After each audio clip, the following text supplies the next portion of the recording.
Pastor Mark Finley responde à pergunta: em quem se pode confiar? No episódio de hoje, os videntes contra o profeta.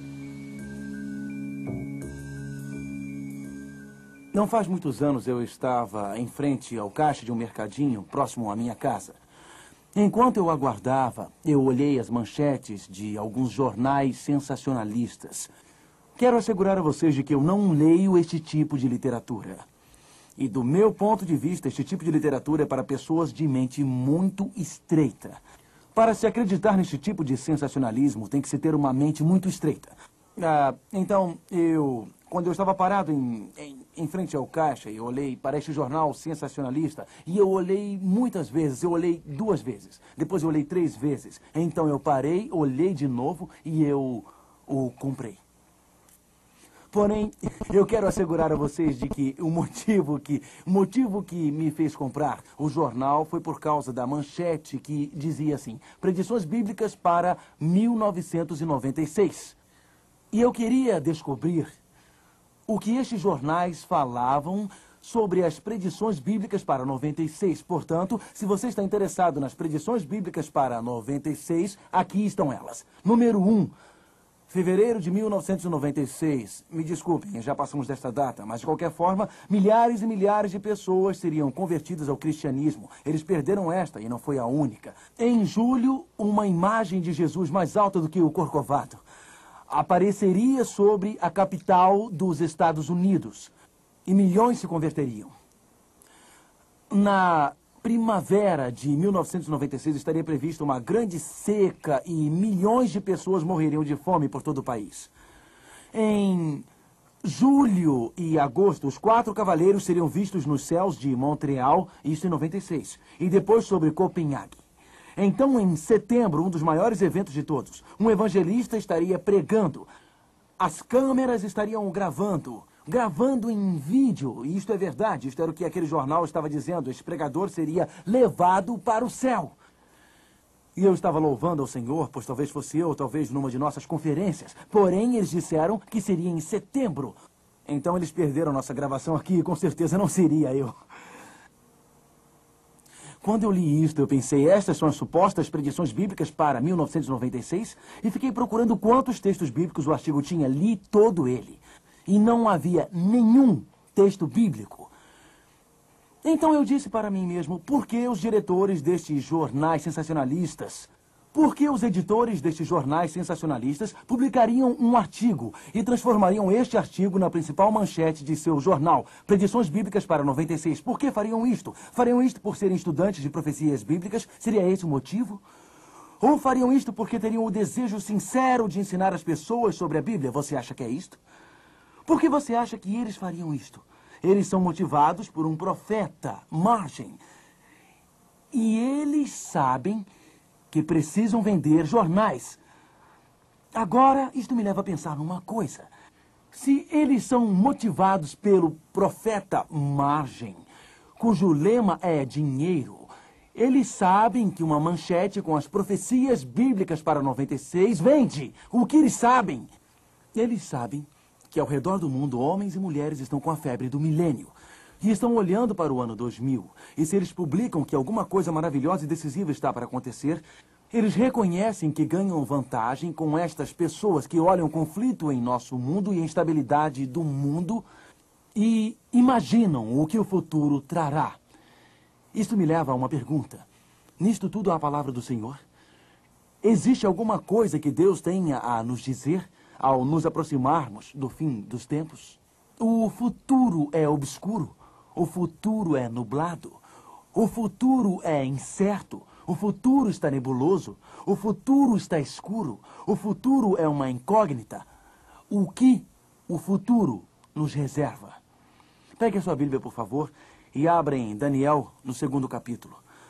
Porque aqui Nas antigas profecias de Daniel, Deus revela para nós um sonho no quarto de um antigo rei e prediz o futuro 2.500 anos antes. E o mais maravilhoso sobre este sonho, e o mais maravilhoso sobre esta predição, é que nestes últimos 2.500 anos, os acontecimentos deste sonho se cumpriram. Todos os detalhes deste sonho já se cumpriram.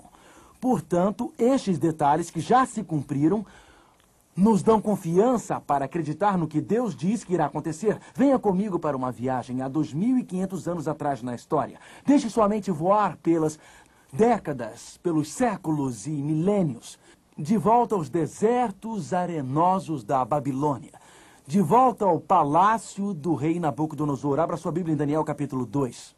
No segundo ano do reinado de Nabucodonosor, Nabucodonosor teve um sonho. O seu espírito se perturbou e passou-lhe o sono.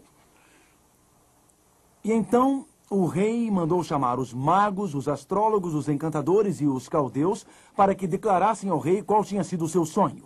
O rei foi dormir uma noite. E enquanto ele dormia no seu palácio, com seu pijama real, entre seus lençóis de seda, começou a se mexer e não conseguia dormir. Acordou no dia seguinte e disse: eu tive um sonho, mas eu não tenho certeza do que eu sonhei. Você já teve um sonho e acordou no dia seguinte e não se lembrou do que sonhou? Já teve esta experiência? Mas é claro, você diz: eu sonhei alguma coisa, mas eu não lembro do que era. Algumas pessoas dizem que se você comer pizza às 10 da noite ou às 10:30 da noite ou comer um grande prato de espaguete, o sangue desce para o estômago para ajudar a fazer a digestão e aí você sonha. Eu posso assegurar que o rei Nabucodonosor não estava comendo macarrão e muito menos comida baiana. Eu posso assegurar que o sonho que o rei teve não foi por nenhum fenômeno físico que aconteceu, mas o Deus do céu deu ao rei este sonho.